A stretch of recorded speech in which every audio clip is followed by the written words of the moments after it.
Trace Monotype is one of those printmaking methods which is super simple, and so it's perfect for if you just want to have a really relaxed printmaking session. Not every day is an expansive art making day. Sometimes you just want to rein it in a little bit, keep it small, keep it quiet, and just focus on a smaller thing. And that's how I'm feeling today, so I'm just going to doodle. If you'd like to doodle toodle, come on in.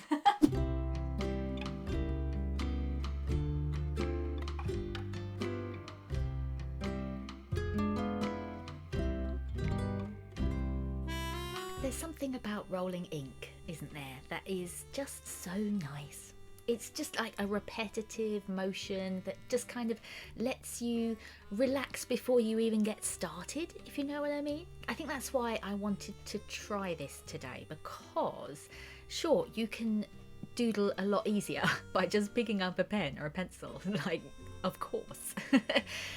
But there's something about laying the ink down, preparing a surface, that just kind of settles you in some way. It's just kind of nice, and I think I needed that. I wanted to kind of elongate the process of whatever I was doodling.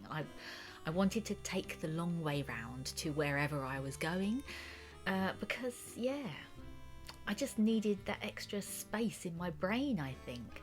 This first print was very much test run because, yeah, I can never remember how hard I should press, and so the lines came out super dark on this, but it's still really cool. And of course, the lines that came up from that leave a gap on the surface, and so if you put the paper on it again and just take a ghost print, you of course get a kind of reductive monotype print, which is pretty cool.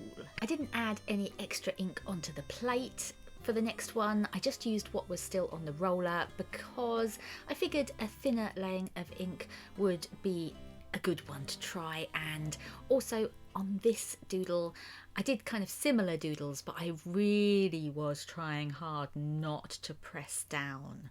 So I am drawing as lightly as I can with that pencil. It's the main thing that you have to remember with Trace Monotype, that any pressure that you put on the surface is going to yield some kind of interesting mark.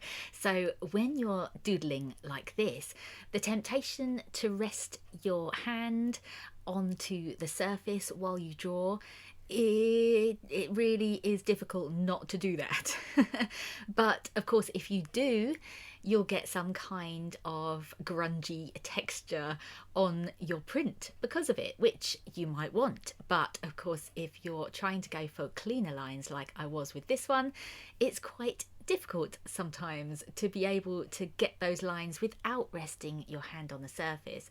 But of course, that also kind of forces you to be a bit looser in your movements, because without having that support of your hand resting on the surface, you have to just kind of accept the fact that there'll be some wiggles or some bits which perhaps don't feel quite so perfect to you, but they're not bad because of it, if you see what I mean. So sometimes you can end up with some quite fun results through this method, I think, because it just kind of forces you to be a little bit different from your usual style. Of course, there's different ways that you can create things in your print. So at this point, I really wanted to create something using a mask.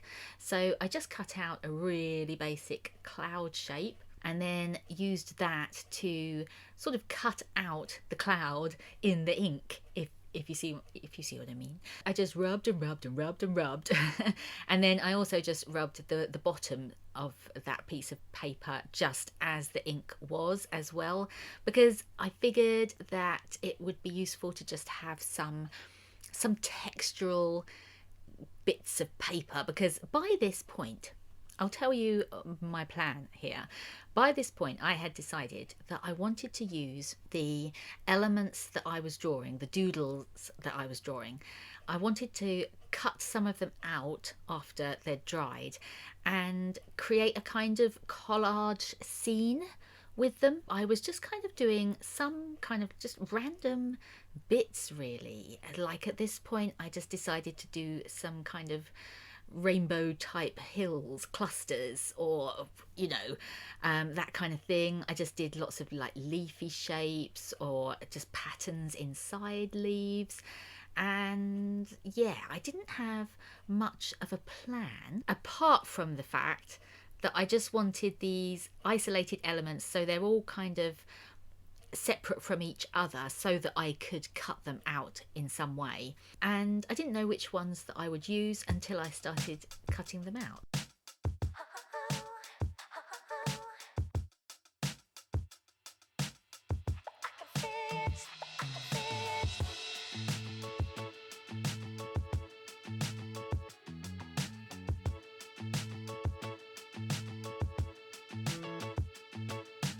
So these were all of the prints that I had by the end, and they had, I'll tell you now, they hadn't fully dried at this point, but I was too impatient and I just figured I'd just, oh well, let's just start cutting them up.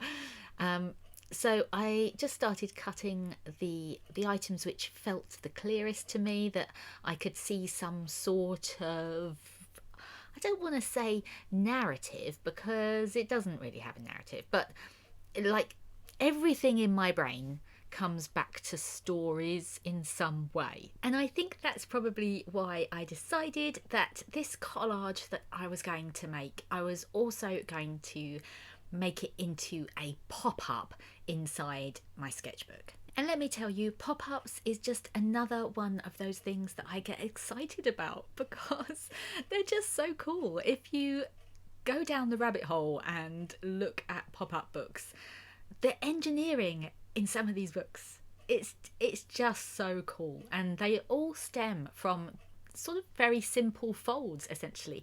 And this one that I'm doing is the most basic type of fold that you can do in a pop-up, which is the V fold, and I'm essentially just having that one pop-up mechanism in the center of the book. And I decided in the end to have two of these. The first one, which has the main kind of scene, I suppose we'll call it, that's this one, and I just kind of arranged things around that little kind of cluster of funny little things with eyeballs that I'm just sticking there, that I don't know, they're just lumps, aren't they? Just lumps with eyes that I doodled. I figured they could be the main characters in this little scene, so I just popped them in the middle. I think they're pretty cute. And then I kind of just arranged everything else around them, like they're in this marvellous doodle scene with a lovely cloud and the sunshine under the shade of a tree. Yeah, and this is me just sort of testing out how it was going to fold and seeing how sort of tall I could make things, how much kind of support everything needed. I'm just using just general Mod Podge glue to stick everything down on at this point. When it came to sticking the main flaps of the V mechanism down, I used a much stronger glue for that. I thought I would just use a pen to just give some more detail, so just define those beady little eyes on those critters, which, and I think they look pretty cool. I think it's quite a nice scene. I just kind of cut some extra pieces of a thicker paper just to put on the backs of those tallest bits, just to kind of keep them from being too floppy. I didn't do everything because I'm a bit lazy, but this is how it looked when I left it to fully dry. I just left it overnight, and then I started doing some cutting out just to neaten it up a little bit, make it look a little bit less clunky. So yeah, just took out some of the sections that weren't major support areas really. Added a bit more detail with the pen just to break up some of those marvellous texture pieces that I used on the background there. And then it was time to try and stick it in, and of course once you start folding it you go, oh crikey, that doesn't fit at all if I place it there. So this back piece needed to go as far up as it possibly could. I used a really strong super glue on the flaps, then started sticking down the front part as well. So I just did one side first. I did the cheat method. It's probably not the cheat method, but it's just like an easier way of lining everything up in the pop-up rather than having to bother measuring things, because my brain was really not having any of that the other day. That's the whole reason I was doing this doodle thing, was because my brain just didn't want to really function. So instead I just stuck one side down first, then just folded the book on top of the other side and let it find its natural stick in place, and ba-da! Oh, it's so cute and it works. I was just so pleased. So I left that to sit just for a moment, and then I just started using some of those bits of just texture. So some of the prints which were the ghost prints, which didn't really have anything specific to cut out from, but I just kind of cut some kind of swirly blobby forms from it. And I thought that they would be quite cool to be able to hide those stuck down flaps a little bit, and also just create a bit of a pattern on the rest of the page, so it kind of tied it all in a little bit more, made it look like it was supposed to be stuck on the page. And I really like it. I just ended up doing kind of teardrop water type splishy splashy shapes on it, and then doodling some little dots, dashes, leaf shape patterns, like just anything just around the area, so it kind of looked like everything was splooshing out from the scene that was the pop-up. And I don't know, I think it's come out really well.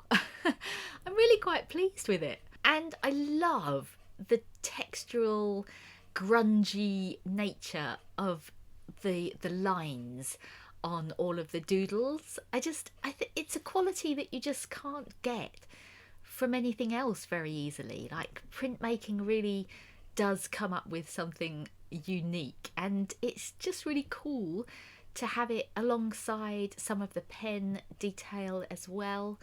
It just, yeah, I like it.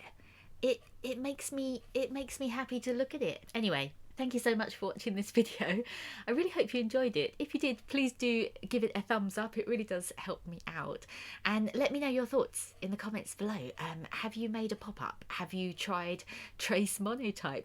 Have you ever thought to combine the two? Because I think it's really cool and I think we should all try it. So anyway, until the next time, keep making happy, and I'll see you again soon.